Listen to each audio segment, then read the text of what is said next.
What is going on, guys? MMA Island team, we got the fight picks, and we are back with UFC Vegas 14. I'm going to start remembering the numbers. And we got the 14. co-main event of the evening, and it's Khaos Williams coming back after a knockout win in his UFC debut, correct? Yes.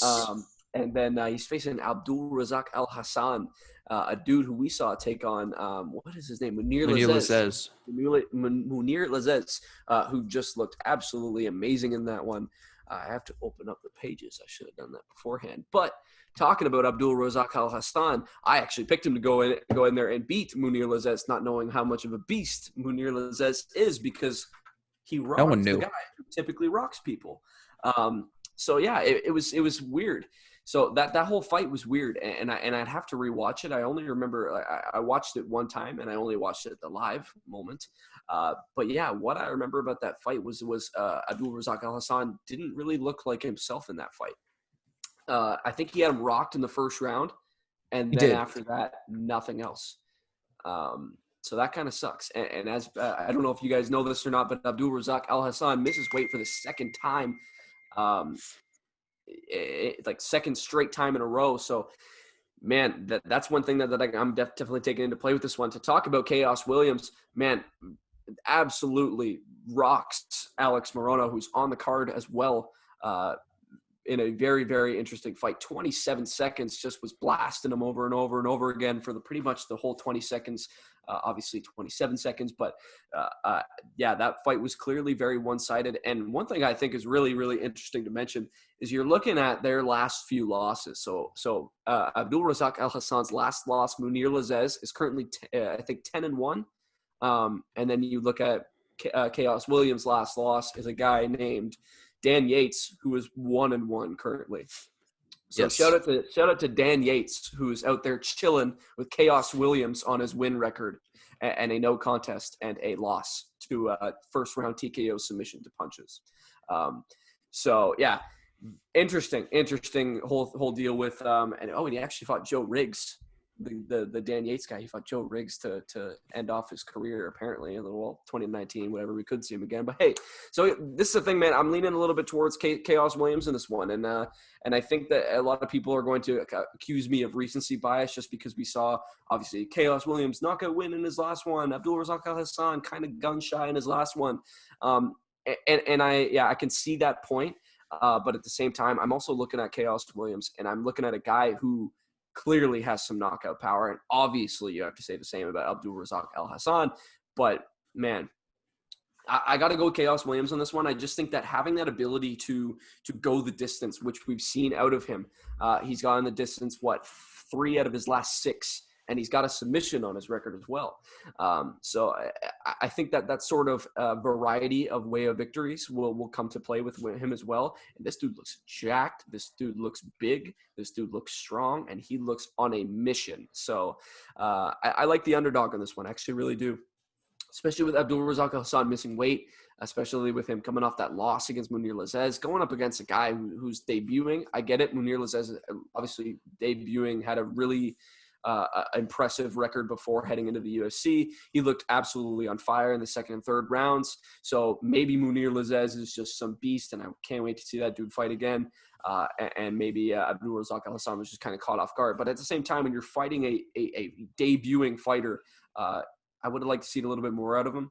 And I'm sure a lot of people would as well. But yeah, I got to go Khaos in this one. I just think that like, as I mentioned, that sort of way of victory, variety is really important. And being able to go the distance and win is something that I would like to see. And obviously with 10 out of his 10 wins coming via KO, we haven't seen out of Abdul Razak Alhassan. Being up there in age is another thing. Obviously he's 35, which is weird to say with him having not the longest of UFC careers.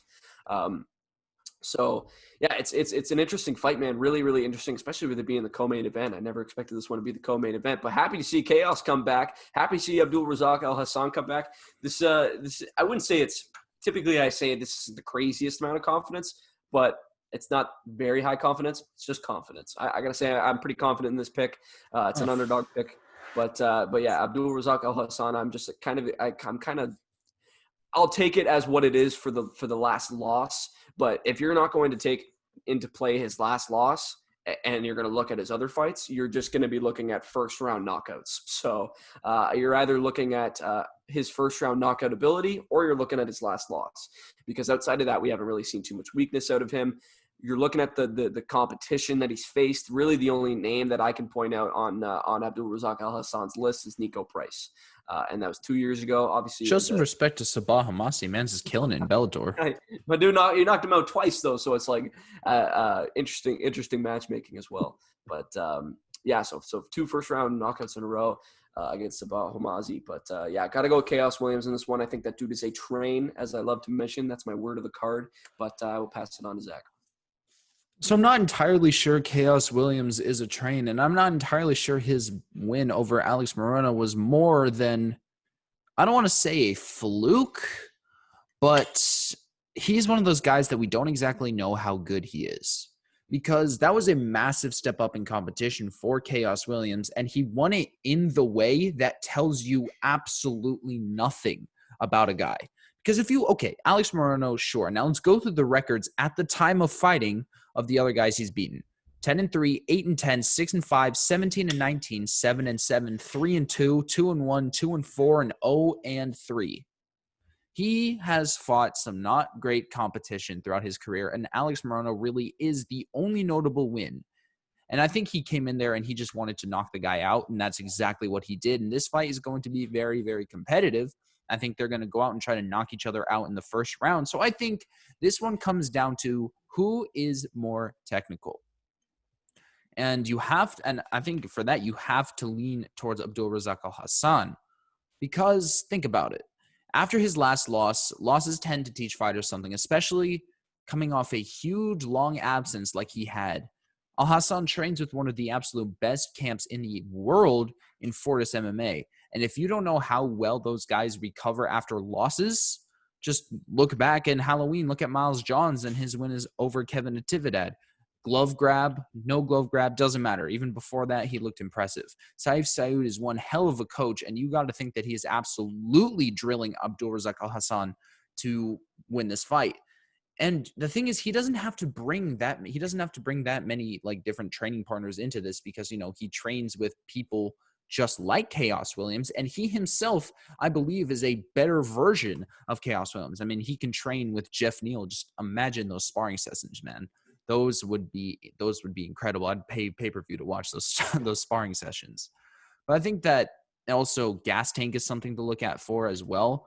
Although Alhassan's gas tank did not look great against Munir Lazzez, he still had him rocked at points in the fight. So we know that he still has it. He's not washed. He's not bad. He still can absolutely get inside of these incredibly technical strikers. And don't get me wrong, Munir Lazzez is insanely technical. His nickname is the Sniper, and it's perfect for him. If there's a guy with a defense like Lazzez and Abdul Razak Alhassan was able to get in on him, you best believe he's going to be able to get in on Khaos Williams. I think that this is too big of a jump for Khaos Williams. I think he's going to be brought down to earth a little bit. I think Abdul Razak Alhassan is going to knock him out. If this fight goes to decision, I value Alhassan even more because he's gone to decision with better fighters, not notably Omari Akhmedov. That was a split decision, by the way. So one judge scored it for him. So, yeah, I think at the end of the day, I'm giving it to Abdul Razak Alhassan. Second round, let's call it first round knockout. Why not? I think that's fair enough to call, just because an interesting stat. And obviously this is just like, I think this is more so just not being able to find the right matchmaking, because when you're matchmaking a guy against guys who are just, and obviously he's had most of his knockouts come outside of like outside of the UFC. But when you're looking at these sort of first round KO or decision loss, it's like that's a really telling factor in my eyes. And just as I mentioned about the stat, 0-2 outside of the first round in fights that go past the first round. So that is not a really good stat to look at. So this is going to be an interesting fight for sure. They're going to be coming with heat, man. And if that fight goes past the first round, I think a lot of people who got the underdog on Khaos Williams are going to be pretty excited. So, but hey, as you mentioned, he could bounce back, and maybe we'll see that out of him. And I'd like to see that out of him, especially having picked him in the Munir Lazzez fight. I would definitely like to see him come in and bounce back and show a little bit more cardio. and not just be able to either have first round knockout or bust. So we really appreciate you guys watching. Make sure you guys are checking out the rest of the fight pick videos. We know we got them out late. We apologize for having them out late. We will have them on time these next few weeks, but we're going to keep getting these fight cards out, man. We appreciate it, and we appreciate you guys' support. Let us know what you think. Like the video, subscribe to the channel, and make sure you guys check out the other fight pick videos.